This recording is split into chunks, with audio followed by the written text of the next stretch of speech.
जय जिजाऊ, जय शिवराय, जय शंभूराजे। नमस्कार मित्रांनो, मी शैलेश यादव स्वागत करतो तुमचं पुन्हा एकदा एका नवीन व्हिडिओमध्ये। आज आम्ही निघालोय शिवतीर्थ किल्ले राजगड पाहायला। किल्ल्यावरून सूर्योदय पाहायचा म्हणून आम्ही रात्रीच निघून पहाटे पायथ्याशी पोहोचलो आणि पहाटे 4:30 वाजता आम्ही किल्ला चढायला सुरुवात केली।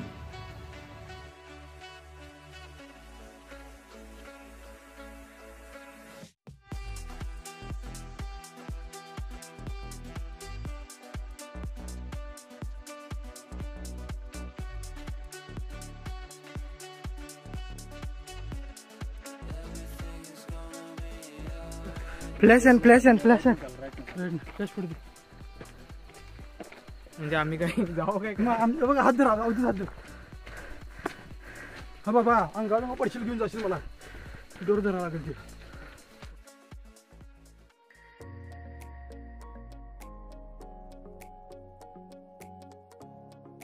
तब्बल 2 तासांच्या पायी ट्रेक नंतर आम्ही पोचलो ते म्हणजे पाली दरवाजाजवळ। राजगड किल्ल्यावर जाण्यासाठी प्रमुख 3 वाटा आहेत। एक म्हणजे गुंजवणे दरवाजाचा मार्ग, दुसरा म्हणजे पाली दरवाजाचा मार्ग आणि तिसरा म्हणजे चोरवाटेचा मार्ग। तुम्ही जर इथे पुण्यातून येणार असाल तर तुम्ही बसने आरामात येऊ शकता आणि जर तुम्ही मुंबई किंवा लांबून येणार असाल तर जवळचे रेल्वे स्टेशन हे पुण्याचेच आहे। पुणे-सातारा हायवेवरील नसरापूर या गावापासून जवळपास 26 किलोमीटर अंतरावरती पाली हे गाव आहे, जे राजगड किल्ल्याच्या पायथ्याशी वसलेले आहे।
तर समोर जो दिसतोय तो आहे बालेकिल्ल्याचा महादरवाजा।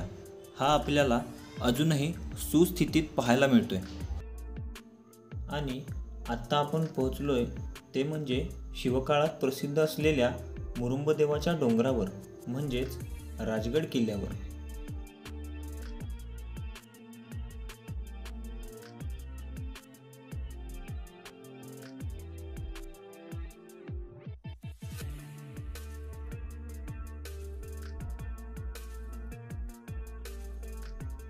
इतके धुके असतानाही आम्हाला सूर्योदय पाहायला मिळाला, याहून अधिक काय पाहिजे होतं।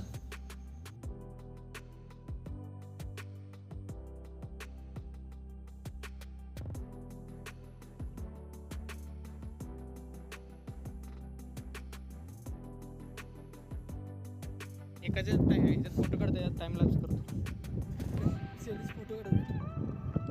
फोटो घेतलाय मी आई ती बघ कसली दिसते तुझ्या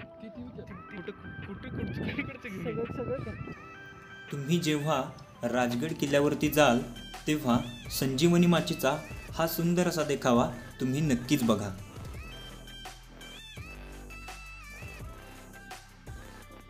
बालेकिल्ल्याच्या महादरवाजातून पुढे आल्यानंतर आपल्याला राजवाड्याचे हे अवशेष पाहायला मिळतील। गडांचा राजा व राजांचा गड म्हणून प्रसिद्ध असलेला हा राजगड किल्ला समुद्रसपाटीपासून 1394 मीटर इतक्या उंचीवरती आहे। महाराजांनी त्या काळात इतक्या उंचीवरती हा राजगड किल्ला कसा बांधला असेल याची आपण फक्त कल्पनाच करू शकतो. राजगड किल्ल्याची जी राजसदर आहे ती तुम्ही समोर बघू शकता. राजगड किल्ल्यावरती बघण्यासाठी आणखी काय काय असेल हा विचार करत आम्ही निघालो पुढे.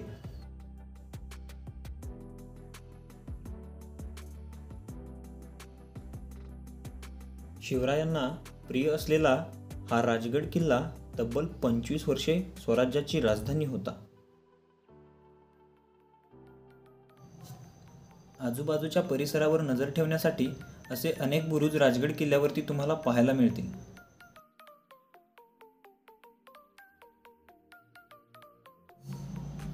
बुरुजापासून पुढे आल्यानंतर ब्रह्मेश्वर मंदिराच्या खाली असणारी आणि कातळात कोरलेली ही गुफा तुम्ही बघू शकता.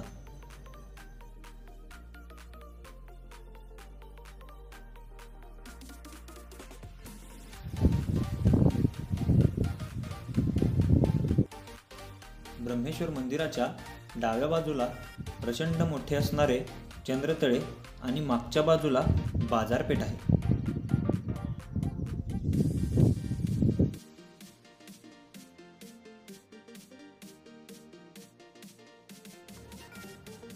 पुढे येऊन आम्ही महादरवाजाजवळ असणाऱ्या जननी देवीचे दर्शन घेतले आणि इथूनच आमचा संजीवनी माचीकडे जाण्याचा प्रवास सुरू झाला.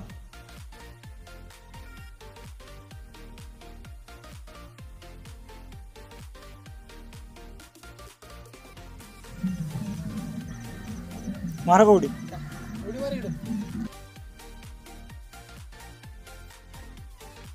संजीवनी माचीकडे जाण्यासाठी बालेकिल्ल्यावरून थोडे खाली उतरून यावे लागते.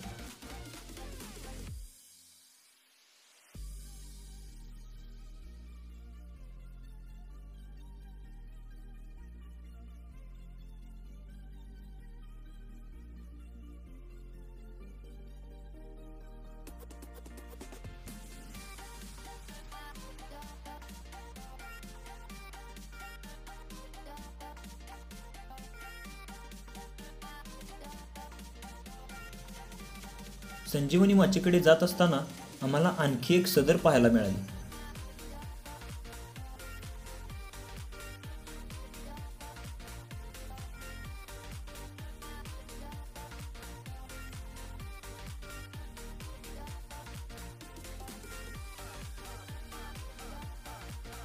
किल्ल्यावरील पाण्याचे टाके पाहून आपल्या लक्षात येईल की त्या काळात पाणी साठवण्याचे महाराजांचे नियोजन कसे असेल.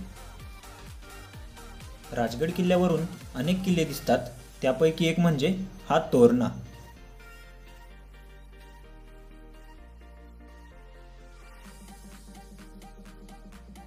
संजीवनी माचीवरून तोरणा किल्ल्याकडे जाणारा हा शिवकालीन मार्ग तुम्ही नक्कीच बघा.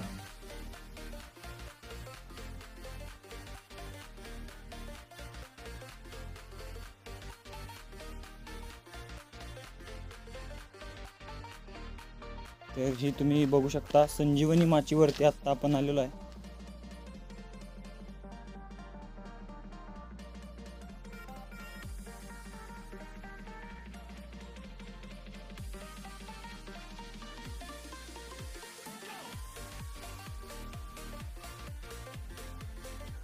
संजीवनी माचीकडून सुवेळा माचीकडे जात असताना आम्हाला हे सुंदर सुंदर असे देखावे पाहायला मिळाले.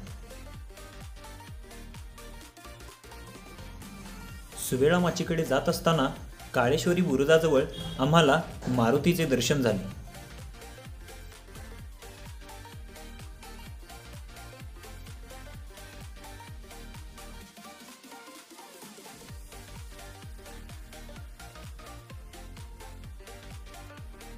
जशी संजीवनी माची ही बालेकिल्ल्यावरून सुंदर अशी दिसते, तशीच सुवेळा माची ही चिलखती बुरुजावरून सुंदर अशी दिसते.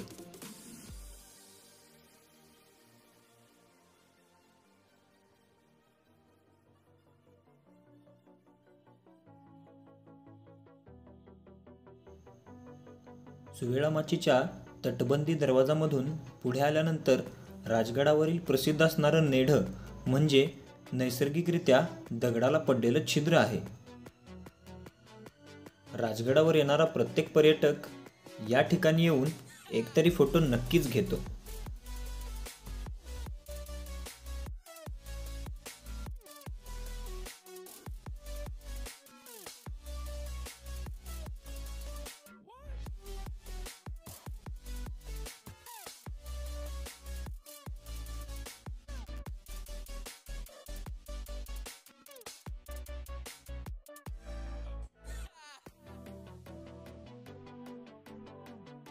सुवेळा माची बघून झाल्यानंतर आम्ही आता निघालो ते म्हणजे पद्मावती माचीकडे.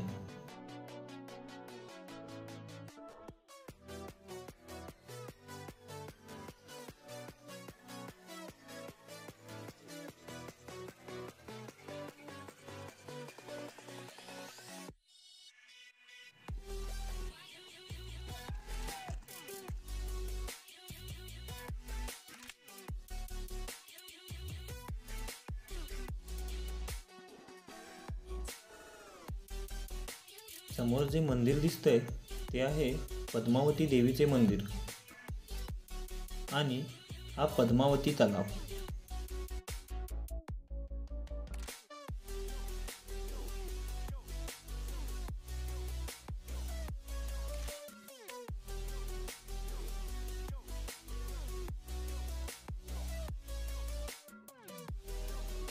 शिवरायांच्या पदस्पर्शाने पावन झालेल्या या राजगड किल्ल्यावरून आता खाली उतरायची वेळ झाली. तर हा किल्ला तुम्हाला कसा वाटला ते नक्की सांगा.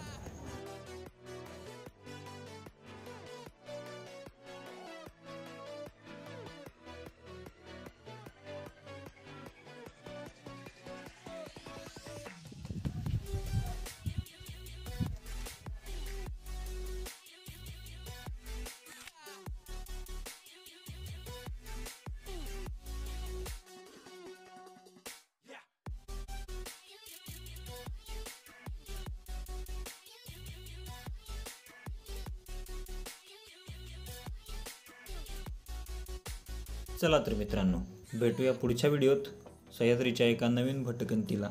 जय जिजाऊ, जय शिवराय, जय शंभूराजे.